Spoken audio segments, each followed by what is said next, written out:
एक दिन हम भी कफन ओढ़ कर सो जाएंगे। एक दिन हम भी कफन ओढ़ कर सो जाएंगे। सारे रिश्ते इस जमी से तोड़ जाएंगे। जो गुनगुनाते हैं आप गीत मेरे, जो गुनगुनाते हैं आप गीत मेरे, आप सबको वो हमेशा याद आएंगे। ये जो 4 लाइनें हैं वो कोई इंट्रोडक्शन का मोहताज नहीं है। ये नाम साजिद भाई और वाजिद भाई, जो म्यूजिक डायरेक्टर जोड़ी हैं हमारी इंडस्ट्री की, इन्हें कोई तारुफ की ज़रूरत नहीं है। सबसे पहले तो मैं खराज अकीदत पेश करना चाहूँगा, यानी कि श्रद्धांजलि वाजिद भाई को, और साजिद भाई के लिए ये दुआ करता हूँ कि अल्लाह ताला उन्हें हिम्मत दे, क्योंकि साजिद भाई के लिए वाजिद भाई सिर्फ भाई नहीं, पार्टनर नहीं, बल्कि दोस्त भी रहे हैं, दोस्त भी थे। और उनका इस तरह अचानक इतनी कम उम्र में साथ छोड़कर जाना, ये वही महसूस कर सकता है जिसका कोई अपना खोया हुआ है, जिसने अपना कोई खोया है। अभी हाल ही में मेरे मामू का इंतकाल हुआ था 7 फरवरी को, जो मुझसे उम्र में 10 साल बड़े थे। तो मैं आज भी उनको भुला नहीं पाया हूँ। तो साजिद भाई इस सदमे को कैसे बर्दाश्त कर पाएंगे पता नहीं।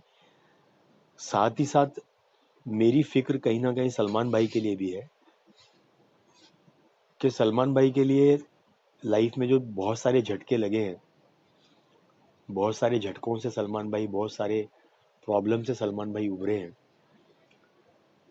ये झटका सलमान भाई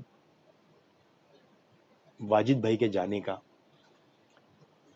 ये इसको भुला पाना उनके लिए बड़ा बड़ा मुश्किल है, क्योंकि जितना मैं जानता हूँ सलमान भाई के बारे में, वो बड़े ही इमोशनल आदमी है। चाहे वो दबंग दिखते हैं, एक कहते हैं ना नारियल होता है, ऊपर से सख्त और अंदर से नर्म। सलमान भाई का जो मिजाज है वो उस तरह का है। मैंने उनके साथ काम तो नहीं किया, पर बागी बहुत पहले एक फिल्म बन रही थी जो जावेद सिद्दीकी साहब लिख रहे थे, जिसके प्रोड्यूसर थे नितिन मनोज जी। और उन दिनों में जावेद साहब का असिस्टेंट था। उन दिनों से मैं सलमान साहब को जानता हूँ, सलमान भाई को जानता हूँ। और मेरे दोस्त यार हैं जो सलमान भाई के करीबी हैं, तो मुझे पता है सलमान भाई का नेचर कैसा है। वो इस बात को भुला नहीं पाएंगे, वो इस बात को सह नहीं पाएंगे। और बड़ा मुश्किल वक्त होगा सलमान भाई के लिए। अगर सलमान भाई कहीं ये वीडियो या ऑडियो देखते भी हैं तो उन्हें ये महसूस होगा कि जो मैं कह रहा हूँ वो सच है। तो वाजिद भाई का अचानक में हम तमाम लोगों को छोड़कर जाना, शुरू में तो ये लगा कि अफवाह है, कोई मजाक बना रहा है अचानक में वाजिद भाई के मुतालिक, वाजिद भाई के बारे में, कि वो अब इस दुनिया में नहीं रहे। पर कहते हैं ना, रात को ये मैसेज आया, फिर उसके बाद में सुबह हुई, सुबह तक भी इसका कहते हैं ना कि यकीन नहीं हुआ, सच यकीन में तब्दील नहीं हुआ। लेकिन धीरे धीरे मालूम पड़ा कि हाँ भाई ऐसा हो गया, और उसको एडजस्ट करना पड़ा। और ये हमारे लिए तीसरा सदमा है। इरफान भाई के बाद में चिंटू जी यानी कि ऋषि कपूर साहब, उसके बाद में वाजिद भाई।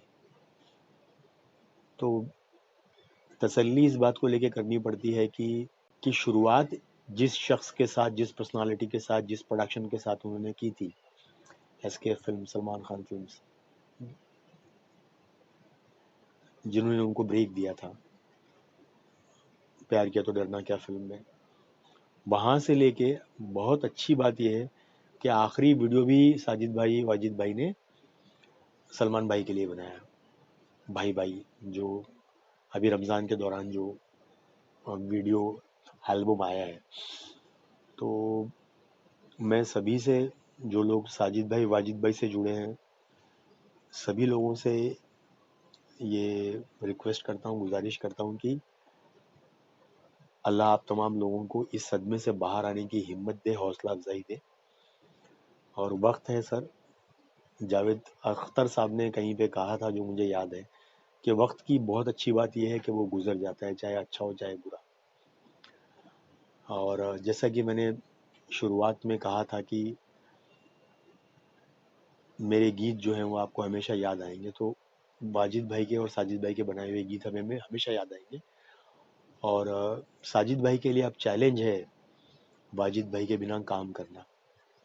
तो सर मैं आपसे यही कहना चाहूँगा साजिद भाई कि इस चैलेंज को एक्सेप्ट कीजिए। अल्लाह ताला ने ये चैलेंज आपको दिया है और आपको ये एक्सेप्ट करना होगा कि वाजिद भाई के बिना भी आप अ, उनकी उनके कुछ क्या कहते हैं उसको कि उसके उनके साथ जो वक्त आपने बिताया है उसमें जो कुछ रहा होगा मटेरियल, उस मटेरियल को लेके आप काम कीजिए। और मुझे उम्मीद है कि आप बहुत उम्दा और बहुत बेहतर काम कर पाएंगे। और आपके पास एक आपकी घर की कंपनी है, SKF सलमान खान फिल्म्स। तो ऐसे वक्त में अम, आप किस तरीके से उभर पाएंगे, कहना बड़ा आसान होता है पर कर गुजरना बड़ा मुश्किल होता है। पर मैं आपसे यही कहूँगा कि आप हिम्मत रखिए। अल्लाह आपको हिम्मत दे। अल्लाह आपको इस ऐसे कठिन वक्त में, ऐसे कड़े वक्त में इस गम से उभरने की ताकत दे, कुव्वत दे। Thank you so much. और जो लोग भी ये वीडियो देख रहे हैं, आप समझने की कोशिश कीजिए। ऑडियो देख रहे हैं, ये लाइक और सब्सक्राइब बढ़ाने के लिए नहीं किया गया है। ये वाकई में खराज अकीदत है वाजिद भाई को। मैं आपसे शेयर करना चाहता हूँ कि 2016 में मैं अपने एक फिल्म का, जो माइक्रो बजट फिल्म है जिसका मैं पोस्ट प्रोडक्शन कर रहा था, संकलन में, संकलन के सामने ही साजिद भाई और वाजिद भाई का स्टूडियो है जहाँ पर वो रिकॉर्डिंग के लिए आया जाया करते थे। तो उस वक्त वाजिद भाई से मुलाकात हुआ करती थी। तो बड़े ही सभ्य आदमी थे, बहुत ही मैं उन दिनों जब मैं ये फिल्म कर रहा था परफेक्ट प्लान, तो उस वक्त मैं 3/4 पे रहा करता। तो मुझे कहते कभी कभी पैंट भी पहन लिया कर यार। तो बड़ा, कहते ना कि छोटा बड़ा सीनियर जूनियर, उनमें ऐसा कोई था नहीं कि मैंने बहुत बड़ा काम किया है। तो मैं इस लड़के से या इस आदमी से क्यों ऐसे बात करूं, गले में हाथ डाल के बात करना। और वो सब मुझे अभी रिकलेक्ट हो रहा है, याद आ रहा है। तो मैं यही कहना चाहूँगा कि जिस तरह अच्छे आदमी की ज़रूरत, अच्छे इंसानों की ज़रूरत धरती पर है, उस तरह ऊपर वाले को भी शायद है। इसीलिए वाजिद भाई को उन्होंने बुला लिया।